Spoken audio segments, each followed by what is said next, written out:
Hello everybody. I'm walking down, going down across the road. Gonna feed the pigs, water the pigs, feed the chickens and the horses. I'm kind of cold out today.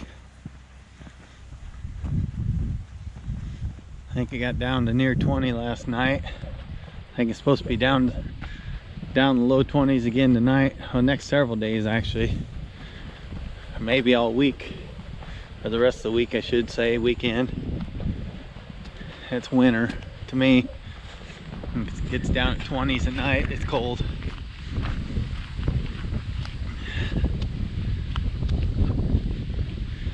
I gonna be making some beef jerky, or not beef jerky rather, but deer jerky, venison jerky. I got 3 chunks of loin out, deer loin, that I'm gonna be marinating. I'm gonna be cutting that up. I'll show you that in this video. And make some jerky.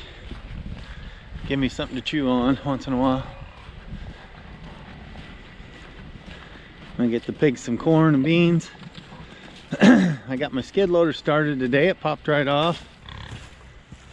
One day you get in, it don't want to start, and the next it does. But it's been 2 days in a row it started. So what I do is I fill buckets of water up, because I'm not using my ram pump to pump water right now. Of course the beavers are starting to dam it up again, and you just get tired tearing it out, so I pulled that up out of the way, the intake pipe for that. So I've been hauling water down. I use my skid loader bucket. I'll fill up buckets of water and put them in the skid loader and drive down here across the road where my pigs and chickens and horses are at, and haul the water over. And then I of course have feed over here, so I just scoop up feed out of these containers. Right there's my corn. Oh, there's a rat. Ah, I caught a rat. I'm glad I caught the sucker. Get rid of the thing.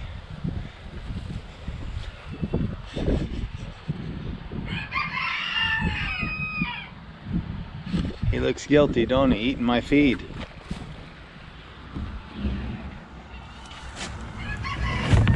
Anyhow, here's the beans.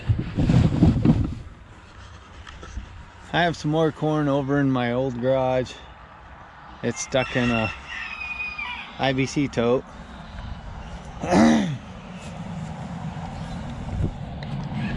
There's my neighbor. I waved at him. He don't even wave back.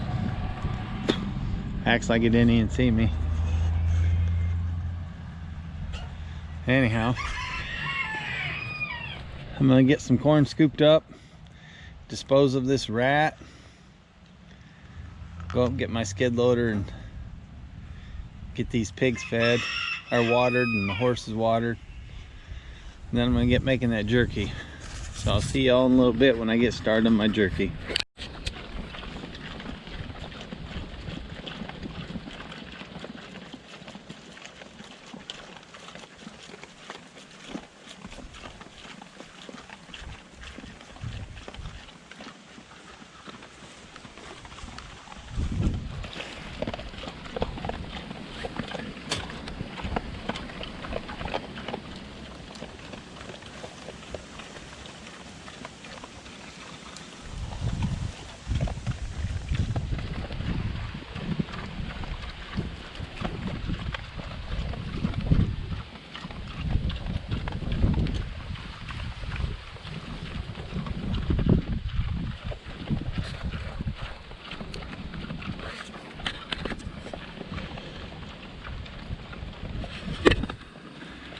Well, I gave you a shot of the pigs eating their corn and beans that I dumped to them.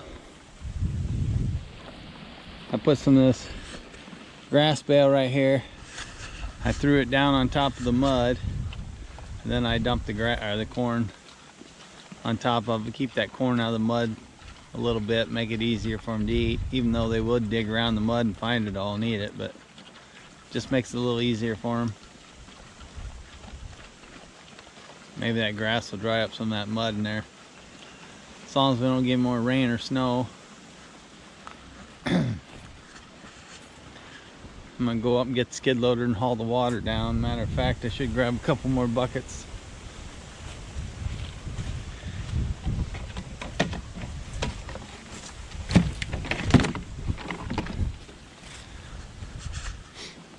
Cold out here today, wind's blowing.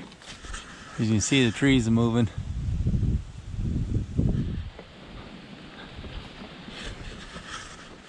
A little breezy. Looks like my lens is a little dirty. Hopefully it's not dirty on your guys' when you see it, but there's dust and stuff from when I scooped up beans and corn out of the containers. I had the camera in my hand. Got a little dust on there.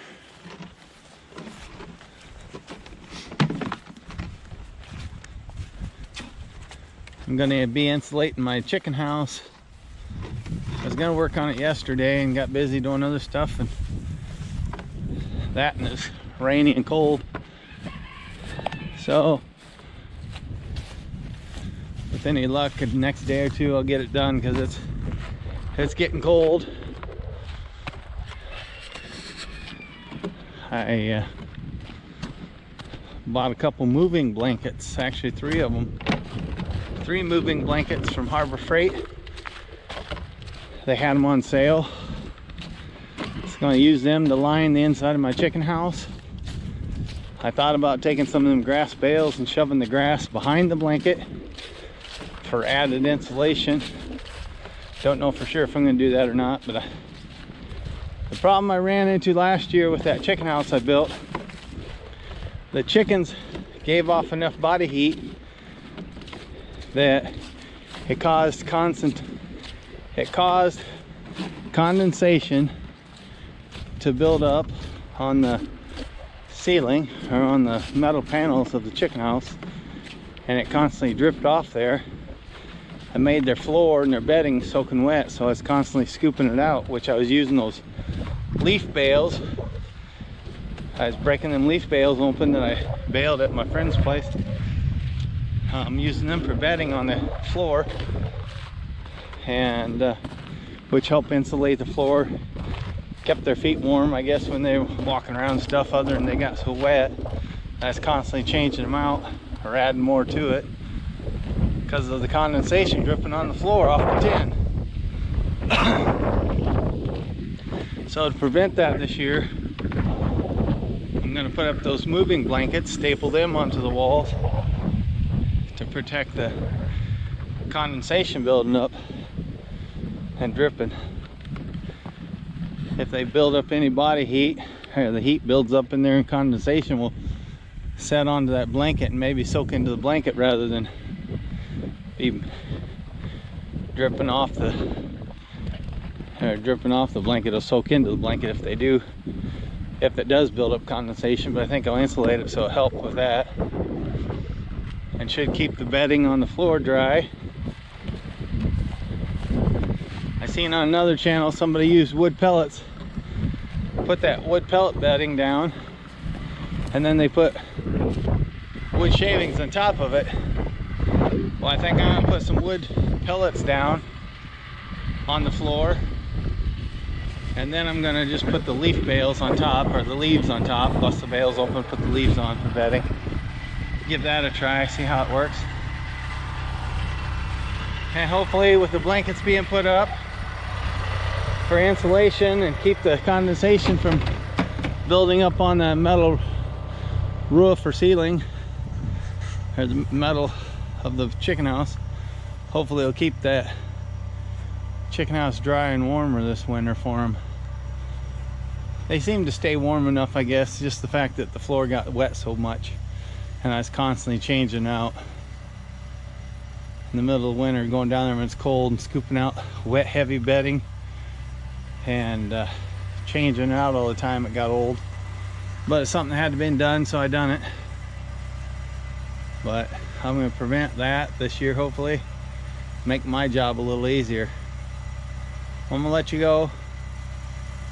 I'm going to get water hauled down to the pigs, and then I'm going to get started on that jerky. See y'all in a bit. Bye. Here's my deer loin that I'm going to get cut up, make into jerky. As you can see, this white tallowy stuff right here, that's all going to be cut off there. There's a little bit right here on the edge. Some little spots there. Those little spots ain't so bad. It's those big pieces that make it tough. Can't chew through that stuff. So I'll take a sharp knife and I'll skim that off the edges there. And then I'm going to cut this up. You normally cut it across the grain, like this way. And the pieces are more easier to chew, I guess, when they get dehydrated down. I may cut this one because it's bigger. I might cut it across ways. But I think these other ones I'm going to cut with the grain in long strips and see how that turns out for my jerky. Well, I'm going to shut the camera off. I'm going to get this trimmed up. And then I'm going to get it put in my marinate. And I'll tell you what I put in my marinate. See you in a bit. Here's my jerky already in the dehydrator. I got 4.5 trays worth of jerky. I got to get it plugged in, let it start dehydrating. I was trying to film cutting it and mixing up my marinate, and for some reason my camera fouled up and I didn't get the footage of that. But I'll leave the ingredients for the marinate in the description, so if you want to use it, you can. I'll get this dehydrated and I'll do a taste test in a later video, let you know how it turned out. Thanks for watching, and don't forget I love you. Bye.